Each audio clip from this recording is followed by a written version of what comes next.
Hello and welcome back. This is the UMOC445T-S serial number 704.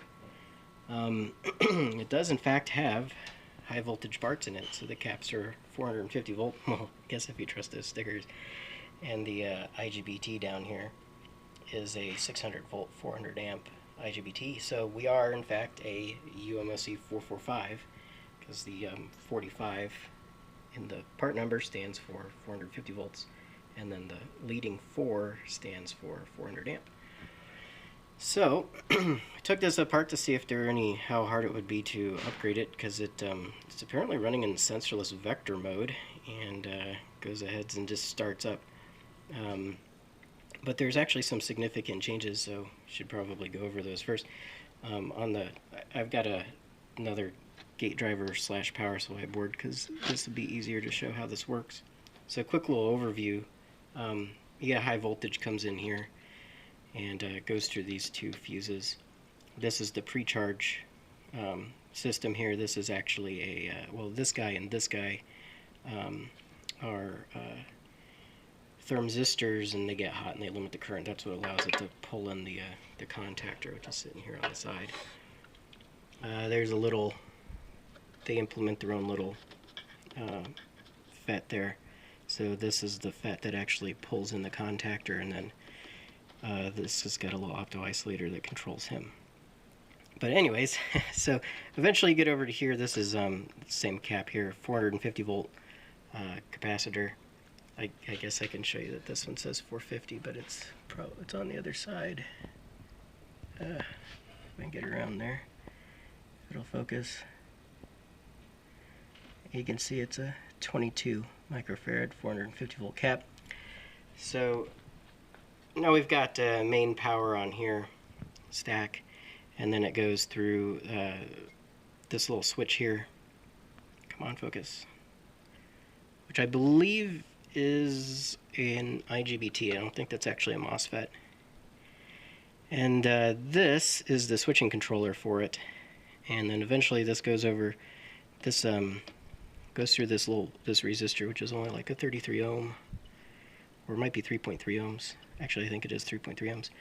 And that supplies the primary of this transformer. And you can see all these are little secondary outputs. And all these secondary outputs are for the gate drivers. And so each one of these gate drivers needs a positive and negative supply. And what they do is they generate a positive supply. So if you count 1, 2, 3, 4, 5, 6 supplies for positive, and then they share, each one gets shared a lower supply. So we had 6, 7, 8, 9. And if you see over here, you see your 1, 2, 3, 4, 5, and 6, which I believe are all the high side supplies. And then 1, 2, and 3 are your low side supplies. And so they're isolated across the whole transformer that way, even though the windings inside are closer. And then this last one, see, is a really big diode here. And this capacitor, that's the main 12 volt that gets generated from the main stack voltage. And if you remember in my last video, I always thought it was funny because these things need an external 12 volt supply. That literally just turns on an optocoupler to tell it to fire up. It also does power the fans, but I mean, this couldn't generate enough power to run those fans, so I guess that's why they need the external 12 volts. But this provides the 12 volts, and then it eventually gets over here, and there's a little, goes through the this connector over to the main board here, and down here there's a little 5 volt regulator, linear regulator, that takes 12 down to 5, which then powers everything. Actually, on one of these processor boards, this is actually, I've got one where that failed and it applied 12 volts to all the 5 volt components, shorted out, and that's where this gate driver is from. Yeah, so I don't have a matching processor board that goes with this gate driver / power supply board. But anyways, that's how that works. Quick little overview. Probably made this video a lot longer than it needed to be, but people seem to enjoy that.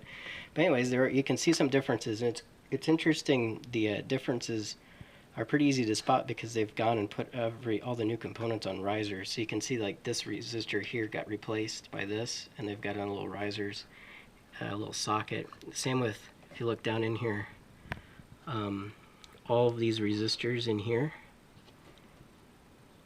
right here, right here, right here, right here, right here, have all changed. Over here, they're all just soldered in, and I did look at them. The values are different, and I'm assuming that that's setting the compensation. And it's easier to look on this one. I'm assuming that these resistors set up the voltage divider and compensation for this chip here, which is what's driving that little MOSFET. I think it's actually an IGBT for the higher volt. I think it's a 600 volt IGBT that actually switches the primary on this transformer. So that, I believe, is the main difference between everything else. Looks exactly the same. I'm not 100% sure, but this transformer might have a different winding. If you look, the wires are different colors. So like the bottom of this one is blue, but the bottom of this one's green. So I don't know, maybe they just put them in any order, it doesn't matter as long as the colors are the same. But yeah, excuse me, my voice is starting to go. I'm still recovering from an illness that my wife had about a week ago and I caught. But yeah, so that's the differences on the IGBT / power supply board. So I'll go ahead and take that out of there. Now there are also significant differences on the processor board, which is also interesting. Remember I said they put in different sockets. This one has a different socket for the PWM PAL, different socket for whatever the DEC, I think that's the decade counter. PAL has a different socket in it as well, and even the air, this handles the that's an air PAL.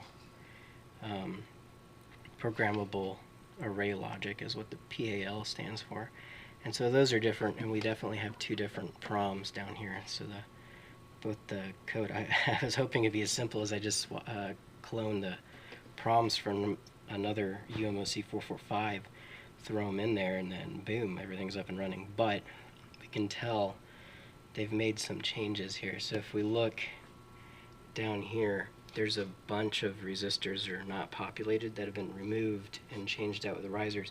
So I've got, this is the board, main processor board that came out of that UMOC445 that got water damage, and you can see down here all of its resistors are populated in this corner. So if I come over here without getting you too motion sick, all of these resistors actually would, oh, I can't because it's still plugged in. I should have unplugged it so I could set them side by side. They can see down in here that a bunch of them are missing. So that's definitely one difference between the two. And then even over here, you can tell somebody's gone and unsoldered and replaced a bunch of these resistors over here. Because you can see they use the regular 5% tolerance ones instead of the 1% ones that are all the other resistors are. And so if you look at this row, see how there's some that aren't even populated. So that one's not populated, not populated, not populated. And then we've got a couple of these brownish or beige resistors instead of the blue ones. And if we go look over here, the entire row is populated. So we've got all, nothing but, like everybody's populated over there.